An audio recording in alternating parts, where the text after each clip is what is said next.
and then that, and everything should be good, theoretically. At some point the stream should come up. Apparently it's receiving my content.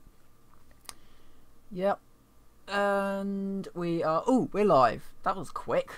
Good lord, is my internet actually working as it should? I shouldn't say that too soon. Hello everyone, I'm Iron Phoenix and welcome to Hearts of Iron 4. I am going to start a new game, and I'm going to start in the 1st of January 1936. Because I think if you start in 1939 you're straight into the war, and I quite like sort of the pre-war time. So let's select that scenario. I am of course going to be playing as Stanley Baldwin, United Kingdom, and yeah, select that country. And I'm also going to be... Ooh, hold on. I was going to play it on hard. What's Ironman mode?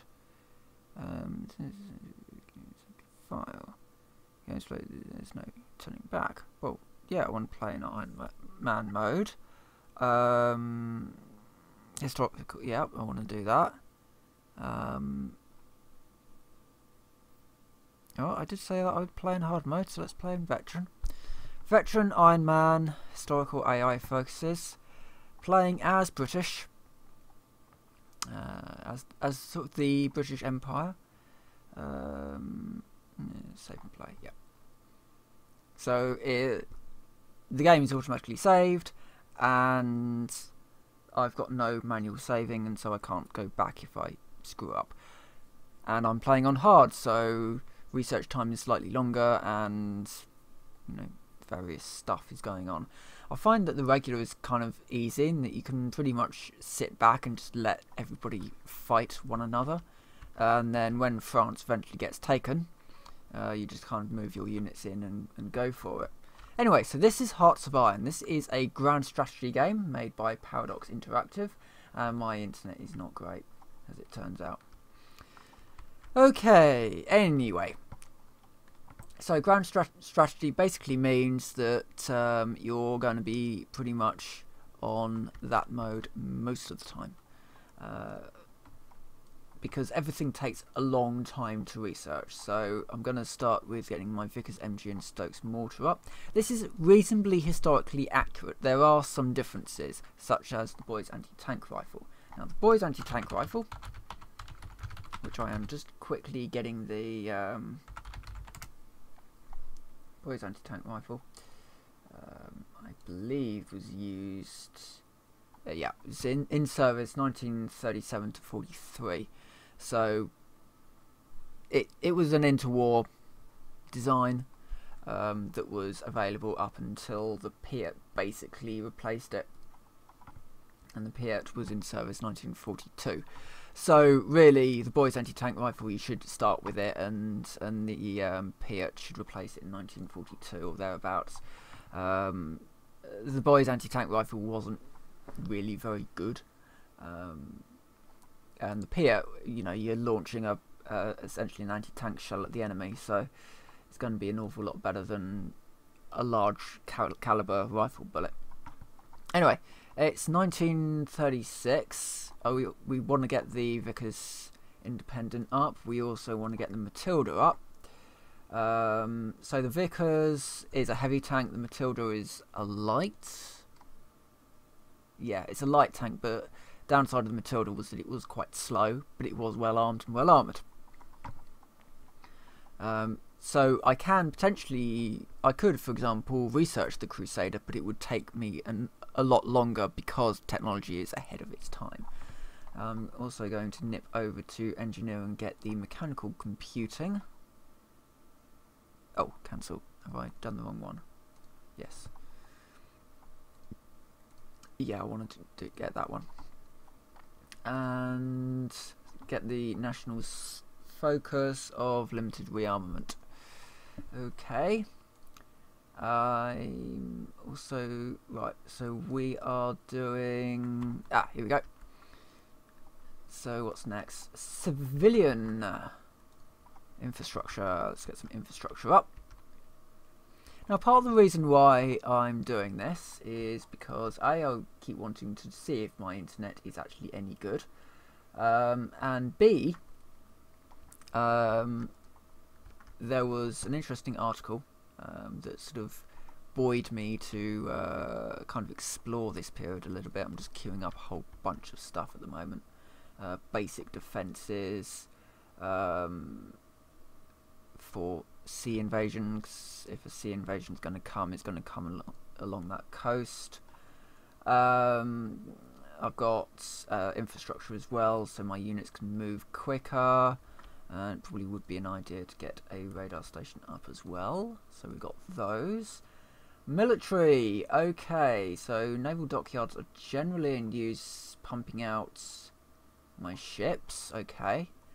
I've got some interwar bombers being stockpiled, support equipment, all that is being needed for reinforcements. So I think what we might want to do is get another armoured division up. I think so. Get some more armour up. So let's just going to max those out. Okay, 3 dockyards. Yeah, I know I've got 3 dockyards. Missing equipment, production, artillery. Okay, so let's grab some towed artillery. Britain was very... its guns were some of the best at that time. Okay. Next up, we need to get some trade in from America. Get a convoy up. Right, unassigned divisions, don't need to worry about that, and low manpower, don't need to worry about that at the moment. But what I will do is I will train a new tank brigade, or I could do a cav. Probably not much point in doing a cav, or colonial guard. There's probably not much point in doing that either. So let's get a tank brigade set up in Dover. There we were. Yeah, in Dover. There we go. It's in Sussex. So that's going to make a tank brigade. Just open that up. We can see that it's going to be 3 battalions of division. 3 groups anyway of the light tank.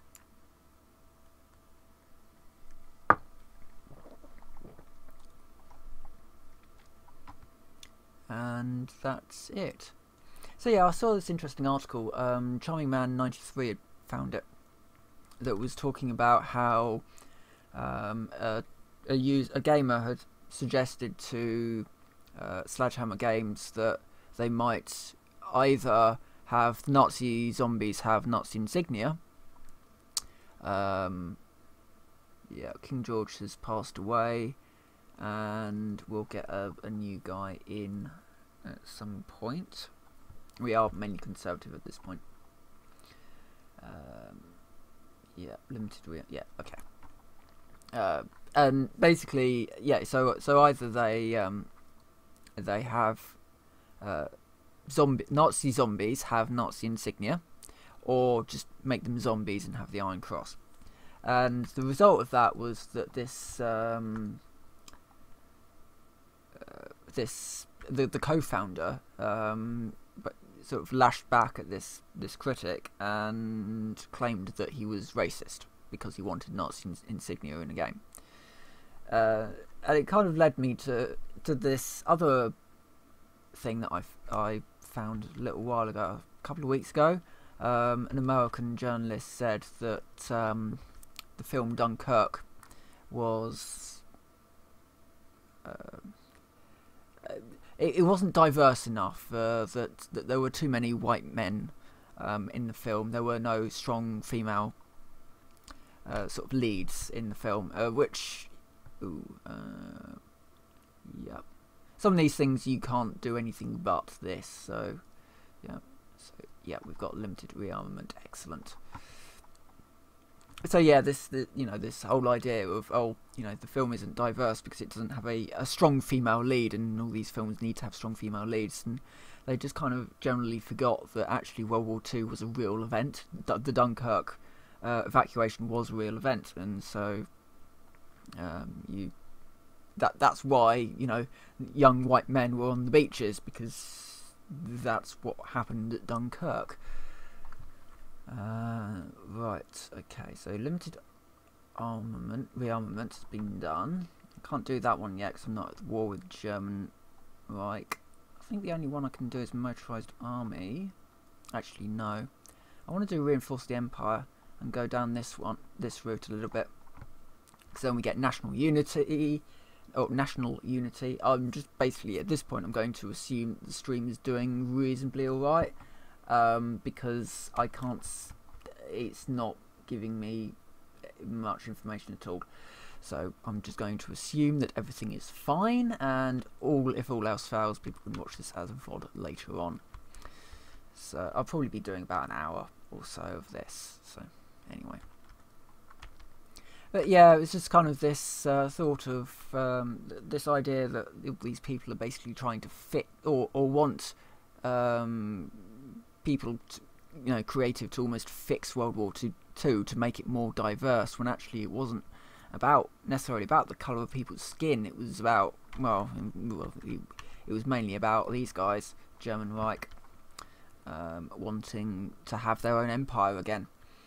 And as you can imagine, people weren't particularly happy with this. Now, there was a demilitarised zone, and that's already gone. Okay. They're going to be a problem, I suspect. I'm also going to just set up the Channel Force. I want to select the Channel Force, and I want to give them a patrol in the English Channel. Let's give him a commander. Bernard Rawlings, let's give him that. Skill of 1. So he's not hugely skilled, but he could probably do with a bit of experience. So let's get that on. I'm also going to put the Humber Force on. Let's give them half the power. Let's patrol the North Sea. Oh, I may not have done that right. Patrol North Sea. Yeah, there we go. Just means that if I need to do any invasions, that these guys have got control over this area, and that's fine.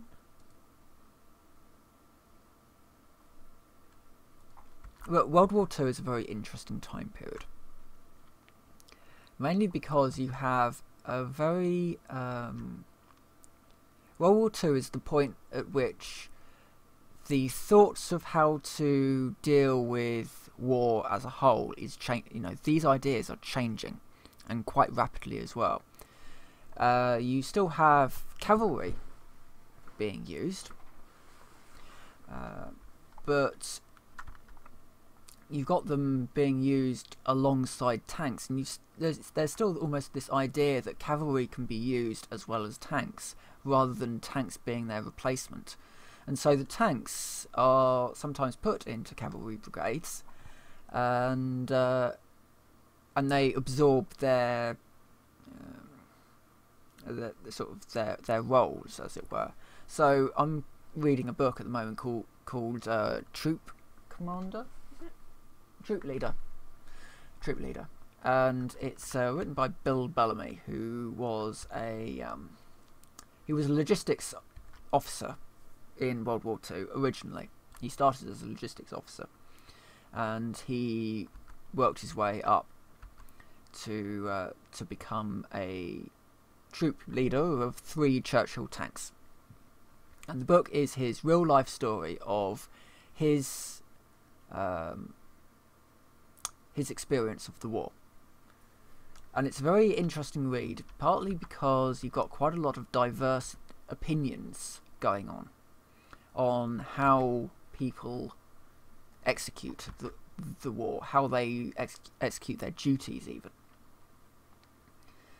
And so one of the things that he did, which you think of it now and you think, yeah, that makes complete sense. instead of having trucks full of crates of ammunition and fuel, you break up the fuel and ammunition into easy loads, so that when you are reloading a tank, you aren't having to break open the boxes and unpack them and then pass them up to the tank crews. You are just taking shells off the rack and passing them to the tank crews, and the jerry cans are all there ready to be put into the tanks. It sounds like a very simple thing to do, and Bill Bellamy was certainly one of the first to do this, and he got yelled at a lot because he'd done it. Because although it seems logical for us to do that, for people to do that these days, back then it was, you know, a severe, it was breaking the rules, basically. Ooh, civil war in Spain.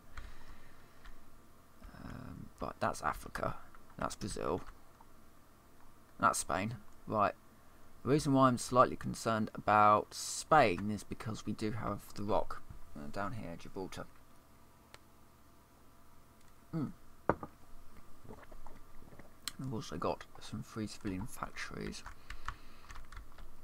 Right, let's get up a couple of civilian factories. Let's also get up some anti-air turrets. Again, a lot of my, you know, because obviously I am concerned about Germany. Sorry. So I'm concerned about Germany in this situation. So an awful lot of my defences are going around here. I'm not too concerned about any of this. So for the moment, an awful lot of my defences are just going down here. And let's get some coastal forts up as well. Excellent. Okay, reinforce the Empire is almost done as well.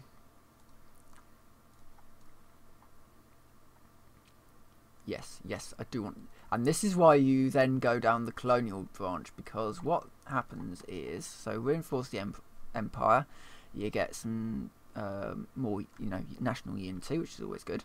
Service overseas gives you army experience +5, naval experience +25, and air experience +25.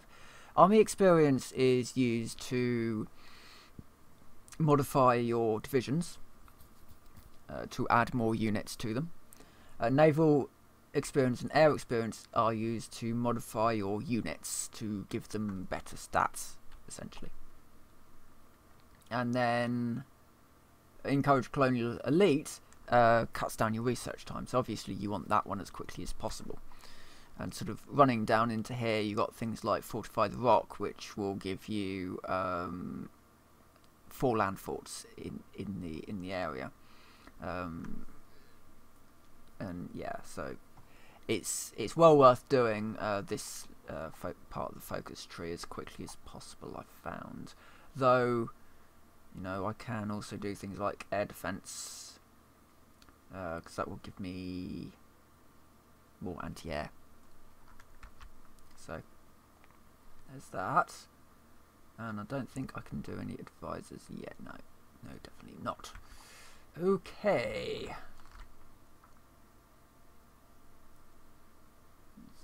Quick look. Oh, that's up again. Right, so anyway, where's my approaches? And that's the map. And I'm Labrador Sea. Oh, that's Labrador. Okay, that makes a few.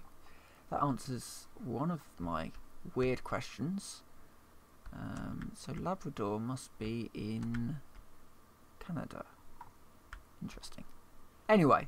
No, that's just another book thing. So that's the naval map. That's, I don't want to be on the troop map. Yeah. Okay, so on we go. Let's just see if we can research some stuff. Actually, we should get the Vickers and Stokes mortar, which will give us some bonuses.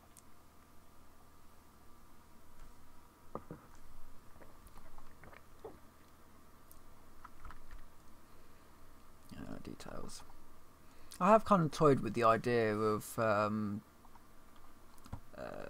telling some stories of things that happened during the war on this channel, just because I think it's a very, very interesting time. And you know, going back to this whole idea of diversity in video games, I do believe that if you are struggling to find diversity in World War II in thought rather than in body, then you probably shouldn't be making computer games. And I say that because there are so many risky, crazy things that were done in the name of attempting to win the war, that you do have a lot of very sort of strong characters in there. You have people like Percy Hobart. Yeah, Percy Hobart, who was a tanker in World War One, and he was a tanker in World War Two. Only in World War Two, he was heading up the special tank division that later became known as the engineering tanks.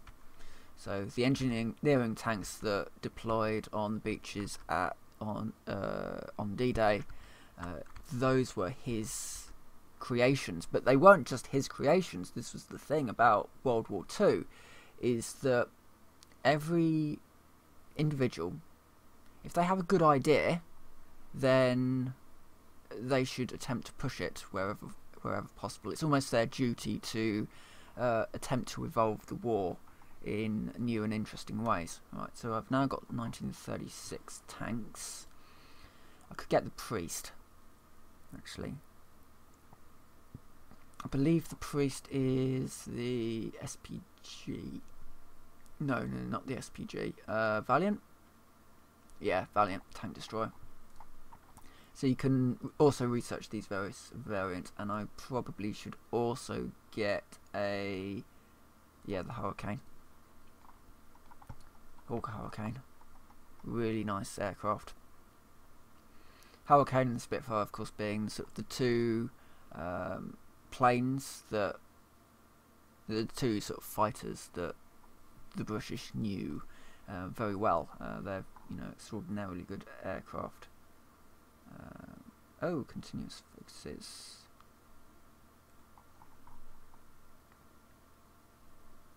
Right. I need that, don't I? Right, okay. So if we go over here, so we want to encourage the colonial elite. Outdated equipment. Oh yeah, we do have outdated equipment. We need to be doing the Matilda. The Matilda, rather interesting tank. Very heavily armoured. An extremely good gun for its age. And yeah, the Matilda is quite well known. It was part of the during Dunkirk, where you've got the evacuation. Obviously, the Germans are sending support troops down to attack the beach, Dunkirk. You've got a squadron of Matildas somewhere up here, and so they attacked this panzer column that was on the way down and absolutely tore them to shreds. And yeah, that was pretty much, you know, that the Matilda sort of started Hitler's obsession with these super weapons, the wonder weapons, I think he called them, and all sort of leading to his eventual downfall, because these big, expensive weapons that required an awful lot of manpower to build and maintain, and in the end they didn't really do him much good, because the British and the Americans were pumping out, you know, things like the Sherman, like the Churchill, Cromwell tanks, all perfectly capable of being solid, reliable machines, and they were fast and capable, and they were everything that an awful lot of these sort of German opposition just weren't. Right, so I've got another research. I've got more research. Yay! Right, details. So mechanical computing. So that increases my research time. All that's in 1938, so I don't want to do that yet. I want to do production efficiency, and let's also go into here. Construction speed, probably.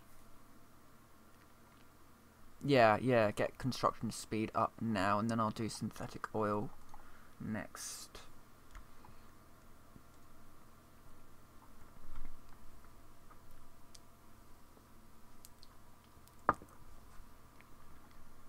Right, I'm gonna just put it on to half. I need to go and get another drink, so I will be back in a second, but I'll just leave it on half and on England. So yeah, I'll just be back in about a minute.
Back again.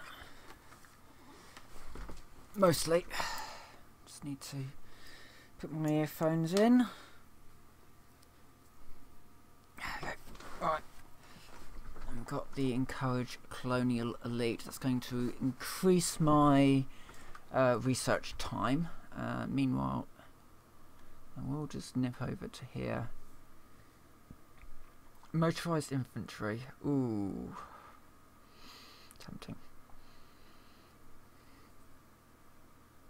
Or home defense. Actually, yeah, just get home defense done, because going down that gives us options, which is always useful. So the invention of the Hawker Hurricane will allow me to replace the interwar fighters with the Hawker Hurricane. So you know, it's a decent all-round aircraft. Believe that was that had metal skin. Some of the British aircraft still used wood and fabric, Mosquito being quite a famous example of that. And I'll say quite a famous example. It's not a plane that people really necessarily associate with World War II. You know, things like the Lancaster bomber, the Spitfire, the Hurricane. All come to mind before you think of the Mosquito, but actually the Mosquito ended up being one of the more versatile aircraft. It was used for pretty much everything. It was designed as a light unarmed bomber, and they put all sorts of things in this. The Tirpitz, actually, its end came at the hands of Mosquito bombers dropping earthquake bombs.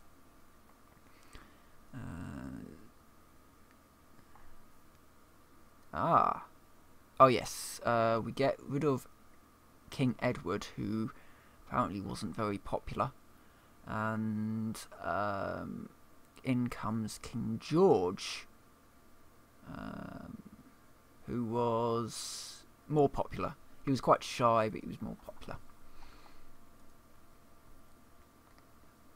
Which, you know, generally I don't have a problem with the royal family, as long as they do their job.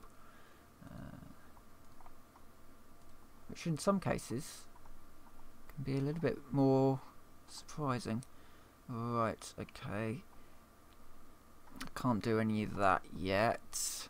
So what you see with national unity is that these are focus trees of how your actually I want to go down the shadow scheme, and also I do want to do some diplomacy with Ireland.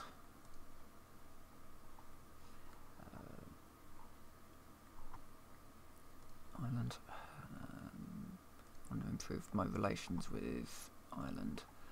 And modify government. Ooh, I can do a modification of my government. Excellent. I want to add a tank designer, so that... No, I don't want to do a tank designer. Not yet. Wait a minute. I probably want something like industrial concern.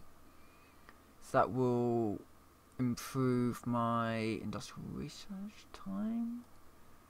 Or... I don't really know. Oh, probably some like get Enfield in. Or theorist.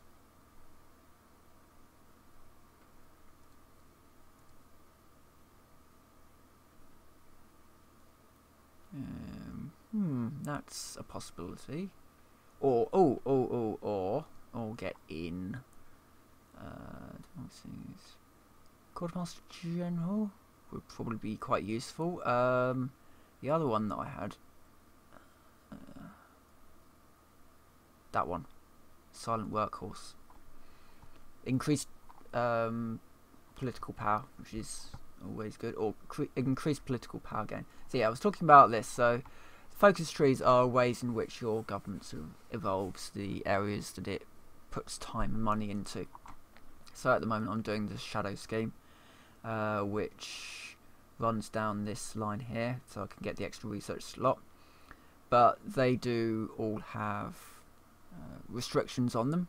So for example, shadow scheme, I can't do it until more than 5% world tension, which is generally caused by Germany being a little bit more provocative than it might otherwise be.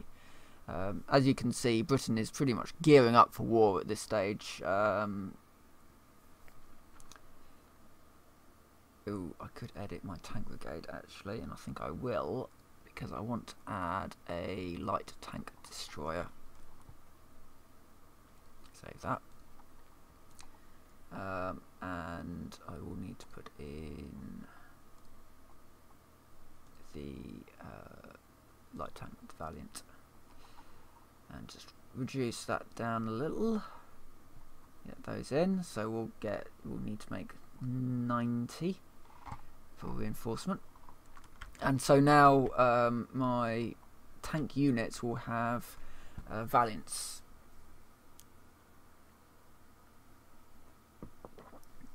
And Valiants are, well, they're tank destroyers. So you take the Matilda chassis. You replace the turret with a much larger gun, and call it a night, basically. But because of higher costs and the like, they're not as used. Your tanks are pretty much your all-rounders, whereas your tank destroyers are far more designed for long-range fights against other tanks. I should probably get the Ark Royal, replace those, or oh God, which ones are the frigates or cruisers? Oh God, do I go for a cruiser?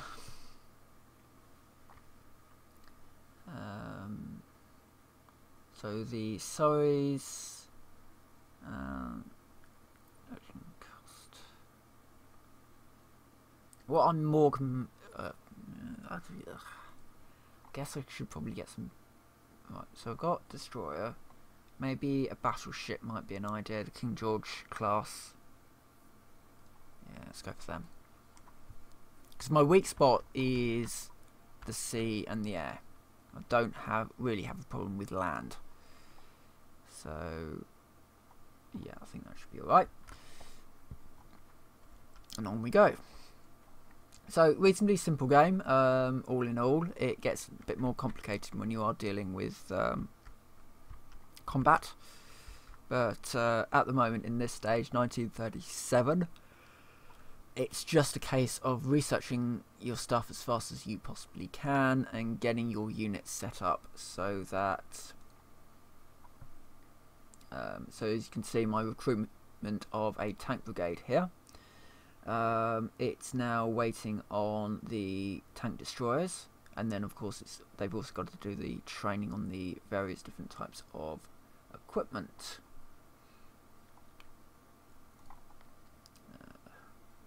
And I probably should do some... Is that Minecraft? It shouldn't be. I don't know what you're seeing, but I'm seeing Hearts of Iron.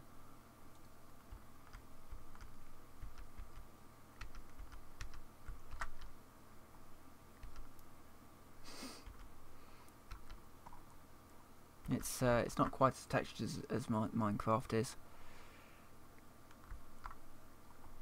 This is the Let's Talk About World War II stream, pretty much, and interesting stuff that came out of it, which incidentally led to India finally being released from the Empire. I should probably do some construction down here.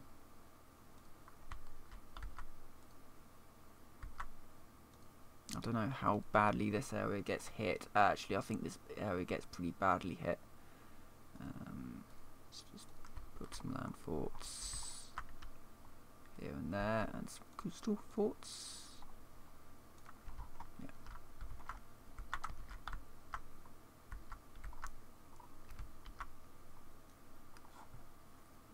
Okay. That's doing that. That's all doing that. I think we can probably just go now. Yep, this is on Ironman mode. It's not really much point in not having it Ironman, really, from what I can tell anyway. So it's Ironman veteran, just because I thought normal was a little bit too, you know, you help out France a little bit, they fight back the German Reich, and all's good, really. So I have amped up the difficulty. That said, you know, I don't know what the difficulty is going to be like at the moment. 1937, I'm sitting here and just doing research and getting my units set up.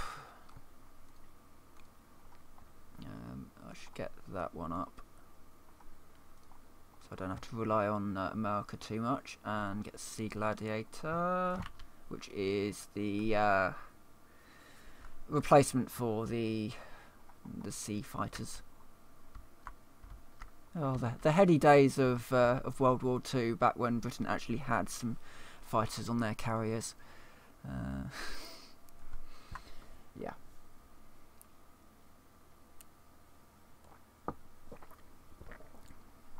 That said, actually, in England, the new carriers have been rolled out. We've got two brand new aircraft carriers.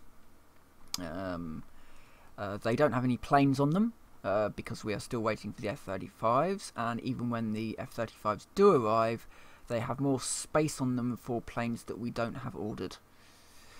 Yes. It makes an awful lot of sense, evidently. Yeah, keep doing that. Also going, yeah, I think this is historical as well. I just kind of left everything as is, apart from Iron Man and up to veteran. I believe it is historical.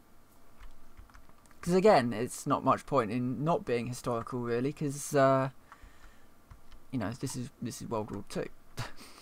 We know what happened, and should probably get submarine flotilla.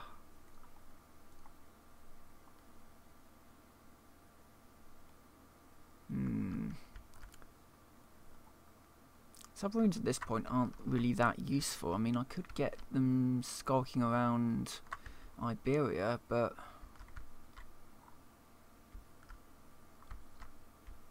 you know, that said, there's probably not much point in having them anywhere else, so I'll leave them in dock at the moment.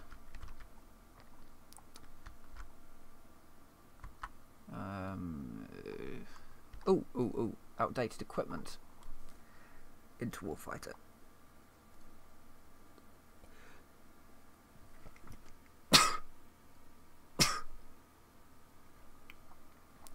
Yep. Yeah, that one. So Hurricane. I would assume they might also want some carrier. We don't have that researched yet. Right. Yeah. Okay.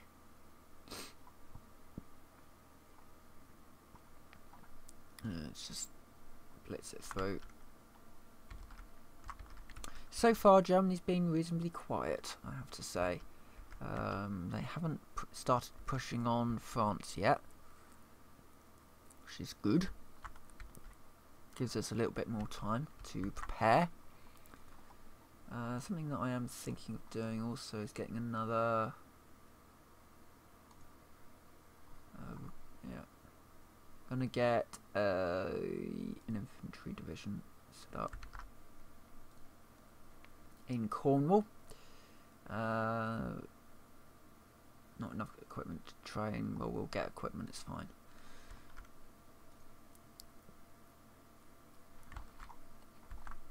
I've got some research coming off in a second.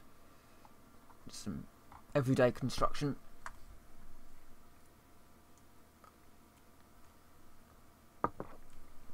Excellent. Research. Should probably do. Oh, is it 1937? Improved machine tools. Oh, I can do this one.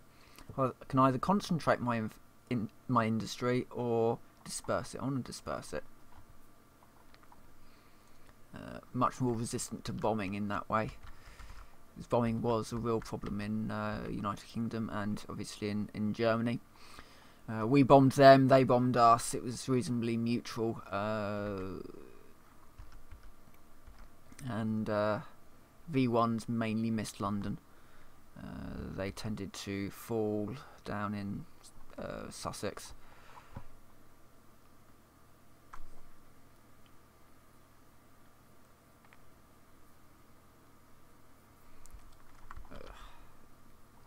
I've run out of things to say, really. I'll talk about some of the machines as they sort of get researched, but oh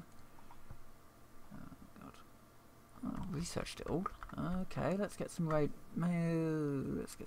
up.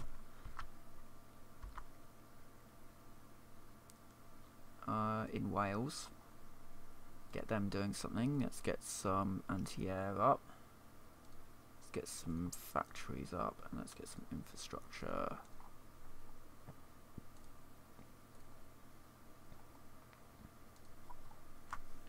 I tend to queue up a whole load of stuff and then just leave it running. And that one's almost done as well. Details. Hindenburg, yeah.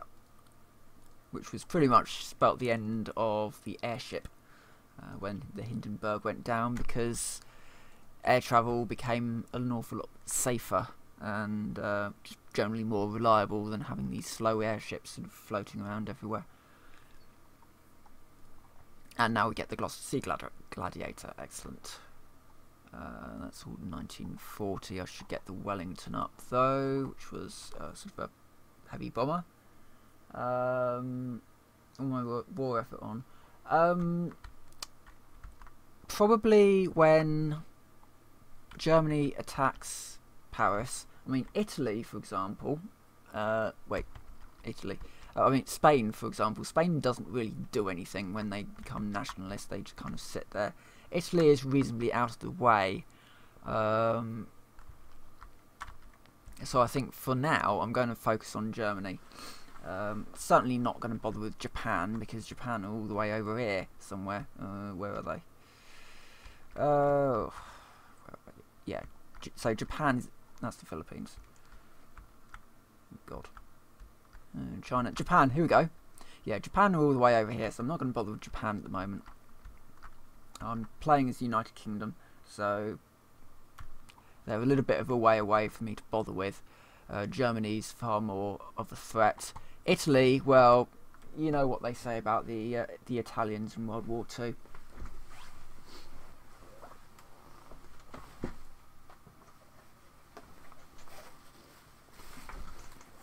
Nothing very nice, put it that way.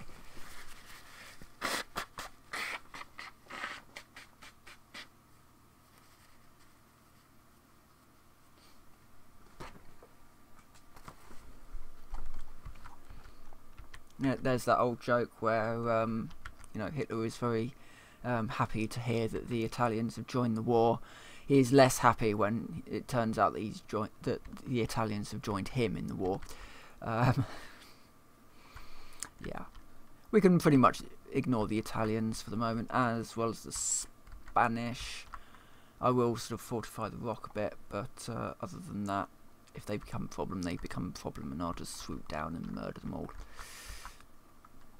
Basically. And research. So that's doing, yeah, so that's doing extra research. Oh yeah, we also need to do in not that one production.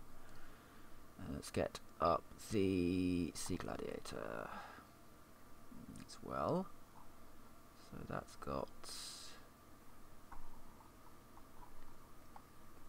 I'll put some time into that one as well. For sake. Yep, so Mr. Chamberlain is now our MP. He went well.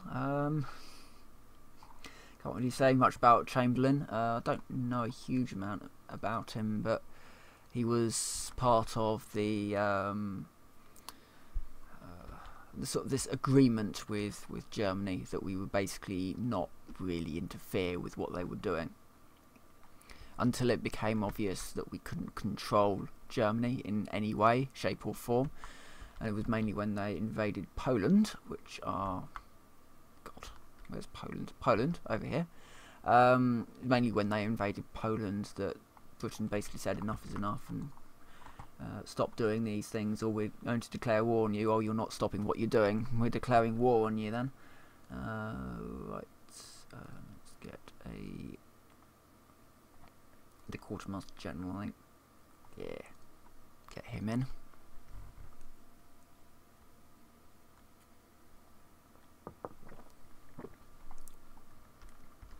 We've got battleship, excellent. The end of Spanish Civil War. Oh yeah, we've got the nationalist Spain has won in Spain, but we can pretty much leave them to themselves for the moment. I'm not too worried about them. And we've got a research slot. That was about Amelia Earhart flying around the world. Of course, at this point, you know, 1937, Germany's reasonably quiet still, it seems. 1937. Probably should do those ones in a minute. Just have a quick look to see what I've got. Could get the 2-pounder. Or more ships, more air. Could get some heavy fighters up. Halifax. Or, I'll get that one. More resources. I'm going to need resources. And that one's almost done. That's the one I wanted. I'll get some more military factories up. Sort of, yeah, around there.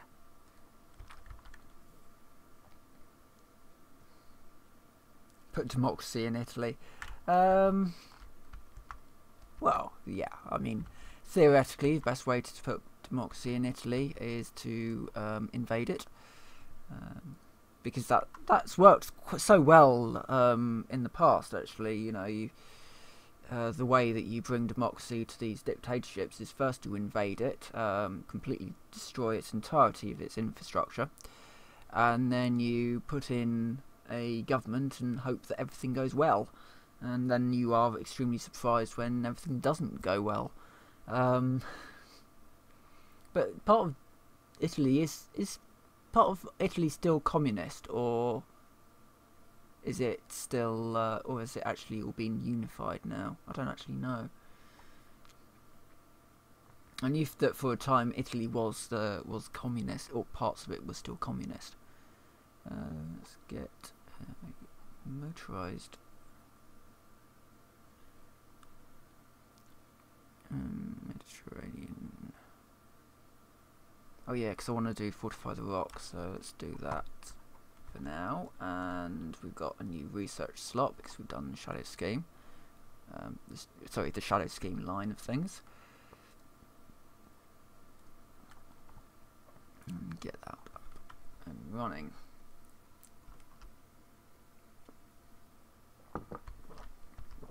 Probably. My concern at the moment is that I don't have enough units. Though I can't really do much else at the moment because I don't have the equipment to train my units. I've got the manpower. I've just about got the manpower to do it, but I really don't have the equipment. That's my slight concern.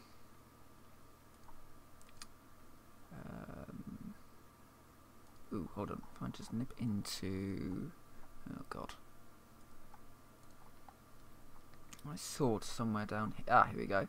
Got to unlock 2 more focuses, and then I should be able to get...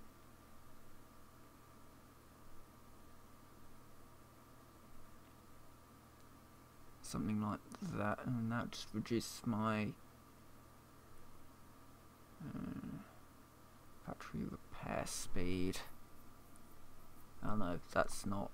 So it'll probably be construction engineering then, I guess. Oh well.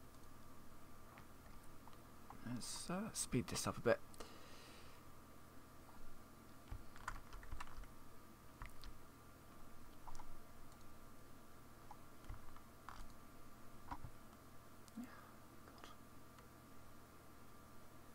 I don't actually know if it's buffering to hell on the other side,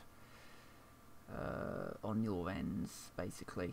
It may very well be, and I may have to fiddle around with some stuff to see if I can work out why it's constantly buffering. This didn't used to be a problem, but I do wonder. Right, so I've got interwar bombers. I should probably... Let's get more of that. So we've got... So 2 every week. Yeah, let's do that. Oh, and naval dockyards. They've finished a load of ships, haven't they? Oh God. So 1 more. Let's get motorized army. The other thing that I was going to do is oh yeah, build more ships. Alright, so yeah, let's get a couple of the King Georges up and running.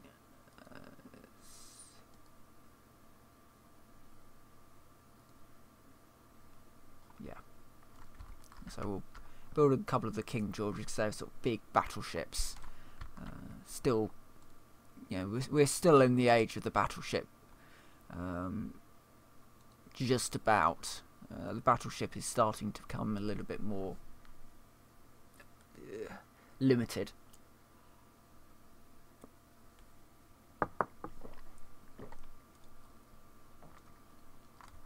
And it's becoming much more about men at this point. Right, 1937. Still a bit too early for that, but I could get some maintenance companies up. Should be useful. Add those to my tank divisions. Dispersed infantry. Sorry, industry. So that's going to increase my production efficiency in general. So that should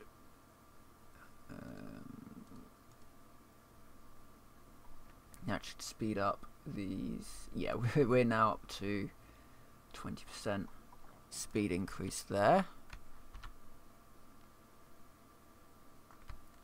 And I'm still waiting for things to happen down here. I mean, Germany hasn't really been particularly fighty at the moment. At this rate, the stream will end before Germany really makes a move. But I'll sort of keep this as a sort of a chill stream option, I think. You know, just bringing this up every so often. When, you know, well, yeah, I mean, it's a reasonably decent one to do, I think, 'cause there's an awful lot that can be talked about using Hearts of Iron. Because I am very much interested in this time period. There was an awful lot of changes that were made, both to how war was fought and how people thought about the world. An awful lot of sort of general discrimination, I guess, was being broken down. It wasn't just that women were working, building ships and building ammunition and doing all this sorts of stuff, but it was even things like how you spoke, because back then, back in sort of late 1930s, early 40s, well, basically throughout the entirety of you know, up to sort of when we sort of start talking about Cold War, when things are starting to change a little bit more, but the idea that the Queen's English, the way that you spoke, would help elevate you through your job, so you would get promoted if you spoke well. Let's get all the research bonuses we possibly can for armour. Japan has declared war on China. So yeah, there's this thing in this book that I'm reading, and he does sort of briefly speak about how he very quickly learns that the people who speak properly aren't necessarily better to listen to, and that, you know, in some cases, people who might speak a little bit more, I can't remember his exact words, but sort of more along the lines of, you know, just because somebody's got a well-spoken voice doesn't necessarily mean that he's got anything worth saying, and in some cases the rougher sort of voiced people might have a better view. Basically, it was along the lines of don't judge a book by its cover, really. This is all to do with China. I'm not worried about China at all. They're all the way over here. They don't have anything that can hit me. It's fine. Well, it's the war between China and Japan, which America will eventually join in on at some point, when they can be bothered. Well, it's only really when Pearl Harbor is attacked the United States joins into the war. Before then, pretty much supplying units. They lend. It's sort of this war lending thing that was going on. They essentially sold. They gave weapons and ammunition and stuff to the people who needed it, and then a price tag would come later on. And it certainly did come later on. In comparison, actually, to the United Kingdom, who gave an awful lot of equipment to Russia and never expected anything in return. What Russia was giving them in return, or should I say the Soviet Union, was giving them in return, was manpower. So United Kingdom would supply the arms, and Soviet Union would supply the manpower. Right. Okay. So research has been done, right? No. That's all ticking along. Need to get a bit more political unity. Should be able to afford a new one now. Let's get the Vickers Armstrong tank designer. Let's get some military factories up for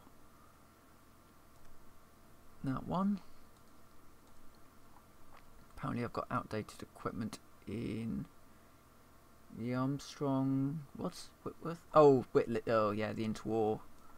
That gets replaced with the Wellington, and I don't think we've got anything else that's outdated. Obviously we don't want to be producing outdated stuff because it's, well, outdated. It's not going to be as good as the newer stuff.